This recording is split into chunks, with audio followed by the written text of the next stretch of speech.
Assalamualaikum brother and sister. Hey yo, what's up guys? Welcome back to your lovely channel Hari Art in Draw Story channel. If you're not from Indonesia, you can turn on the subtitle on my videos in fitur YouTube. If you use computer, you can turn on the icon subtitle, then click a button or setting and choose English language. But if you use handphone, you just click 3 point on setting and choose subtitle. After this, you can ask for your language. You just fill in the comments column and don't forget to click subscribe button, okay? Karena ada yang request draw story, jadi aku buat ini draw story-nya kisah Yuki Onna atau Sang Wanita Salju yang merupakan salah satu cerita hantu klasik di Jepang yang sudah sering diangkat dalam bentuk opera dan juga sudah banyak sekali tersebar. Bahkan pernah dibuat dalam bentuk film klasik juga. Jadi, cerita ini dimulai dari dua orang penebang kayu bernama Mosaku dan Minokichi yang hidup di daerah provinsi Musashi yang tepatnya terletak di antara Tokyo dan Saitama. Mosaku adalah seorang pria yang berada di usia senja, dan sementara muridnya Minokichi adalah seorang pemuda tegap yang masih berumur 18 tahun. Setiap hari mereka berangkat pagi-pagi sekali ke sebuah hutan yang jaraknya 5 mil dari desa mereka. Di antara desa mereka dan hutan yang dituju ada sebuah sungai yang besar yang beraliran deras. Begitu derasnya arus sungai tersebut sehingga tidak ada jembatan yang kuat menahan arus. Karena arusnya yang sangat kuat, setiap jembatan yang dibangun selalu rusak karena arusnya.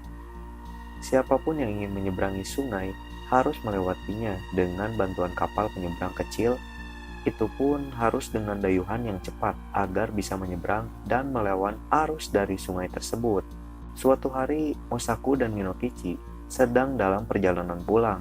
Ketika itu, cuaca begitu dingin dan mulai turun badai salju. Saat sampai di tepi sungai, mereka menemukan bahwa si pengayuh perahu yang biasa menyeberangkan mereka telah pulang ke rumah dan meninggalkan perahunya karena cuaca buruk, makanya si pengayuh tersebut sangat terburu-buru. Sadar bahwa Mosaku dan Minokichi tidak mungkin menyeberangi sungai karena mereka tahu tempat tinggal si pengayuh, akhirnya mereka memutuskan bermalam sementara di pondok si pengayuh perahu.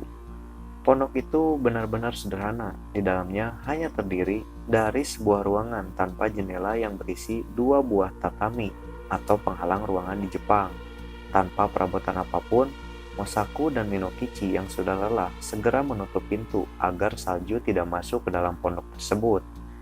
Kemudian mereka beristirahat di sana. Mereka merasa cukup hangat dan nyaman sehingga Mosaku yang lanjut usia tak lama berbaring langsung tertidur pulas.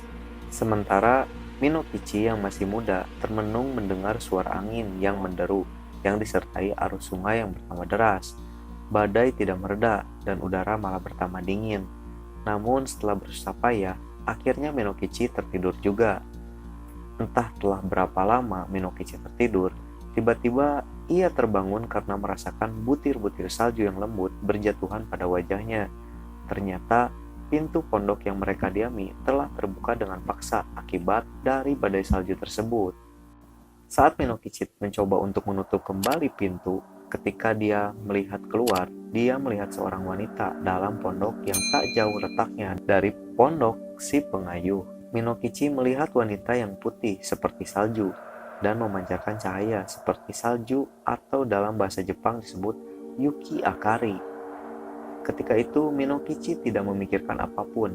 Dia langsung menutup kembali pintu pondok, tapi saat dia menoleh ke belakang, tiba-tiba wanita yang tadi lihat di depan pondok sedang membungkuk di atas Mosaku.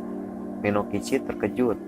Wanita salju tersebut tengah meniupkan napasnya yang dingin menyerupai asap putih kepada Mosaku. Minokichi benar-benar terkejut dan ketakutan.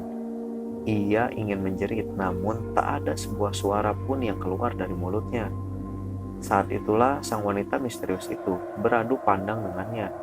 Ia mendekatkan wajahnya pada Minokichi. Dalam ketakutan yang amat sangat, Minokichi merasa bahwa wanita yang berada di hadapannya adalah seorang wanita yang amat cantik, walaupun sorot matanya membuat tubuhnya gemetar dalam ketakutan. karena hal yang dia lakukan kepada Mosaku. Wanita itu terus menatap Minokichi dan tiba-tiba tersenyum dan berkata, "Aku ingin memperlakukanmu sama seperti orang lain, tapi aku kasihan padamu. Kau masih sangat muda dan begitu tampan. Aku tidak akan menyakitimu, tapi jika kau memberitahu siapapun, termasuk ibumu, tentang apa yang terjadi malam ini pada Pak Tua itu, maka aku akan membunuhmu. Ingat apa yang telah kukatakan ini." Seusai wanita salju itu berkata, ia meninggalkan Minokichi sendirian, dan Minokichi pun jatuh pingsan. Mengira bahwa itu hanyalah sebuah mimpi, Minokichi segera bangun dan melihat keluar, namun ia tidak melihat siapapun dan apapun. Sambil menutup pintu, ia bertanya-tanya, apakah bukan angin yang membuka pintu pondok tadi? Ia memanggil Mosaku, namun tidak ada jawaban. Minokichi mengulurkan tangan untuk menyentuh Mosaku, dan tanpa sengaja, ia menyentuh wajah Mosaku, dan ternyata wajahnya telah membeku akibat dari nafas si wanita salju tersebut. Nyawa Mosaku tidak tertolong, dan Mosaku telah meninggal. Karena kaget, Minokichi kembali pingsan.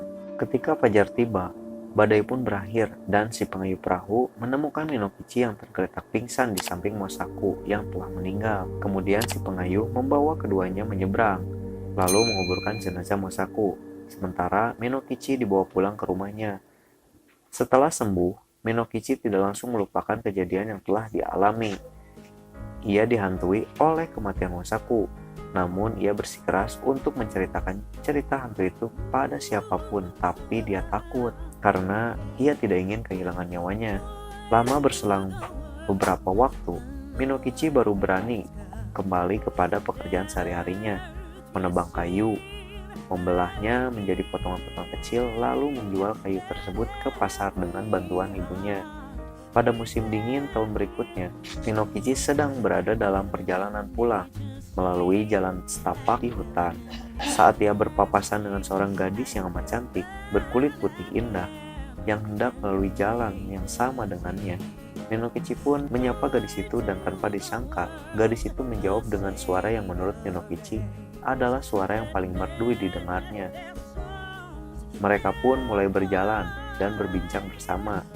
Si gadis menceritakan bahwa ia bernama Oyuki. Ia telah kehilangan kedua orang tuanya, dan untuk menyambung hidupnya, ia kembali ke Yedo, daerah Edo atau Tokyo, untuk mencari kerabatnya agar dapat membantu mencarikannya pekerjaan sebagai pelayan. Entah apa yang dirasakan Minokichi, dalam penglihatannya, gadis itu nampak makin cantik di matanya. Minokichi pun mulai merasa suka pada gadis itu, sehingga ia memberanikan diri untuk bertanya apakah gadis itu sudah memiliki pasangan atau belum. Ketika Minokichi bertanya pada Oyuki, Oyuki itu tertawa sambil mengatakan bahwa ia belum memiliki pasangan atau kekasih. Ia pun balik bertanya apakah Minokichi telah memiliki pasangan, dan Minokichi menjawab bahwa ia pun belum memilikinya. Setelah keduanya mengetahui status masing-masing, maka kedua muda-mudi ini tidak berbicara lagi sampai mereka tiba di desa tempat tinggal Minokichi. Namun, dalam hati masing-masing sebenarnya telah tumbuh rasa yang saling menyukai satu sama lain. Maka Minokichi mengundang Oyuki untuk singgah dan beristirahat di rumahnya. Oyuki ternyata bukan hanya gadis cantik, namun juga berkelakuan baik. Ibu Minokichi pun tak butuh waktu lama untuk menyukainya, sampai ia memujuk agar Oyuki mau menunda perjalanannya ke Yedo. Pada akhirnya, Oyuki tidak pernah melanjutkan perjalanannya ke Yedo, melainkan menetap di desa itu dan tinggal bersama Minokichi dan ibunya. Karena hubungan mereka sangat direstui, akhirnya Oyuki menikah dengan Minokichi. 5 tahun kemudian, ibu Minokichi meninggal. Oyuki tetap bersama Minokichi. Bahkan ia telah melahirkan 10 anak lelaki dan perempuan bagi Minokichi.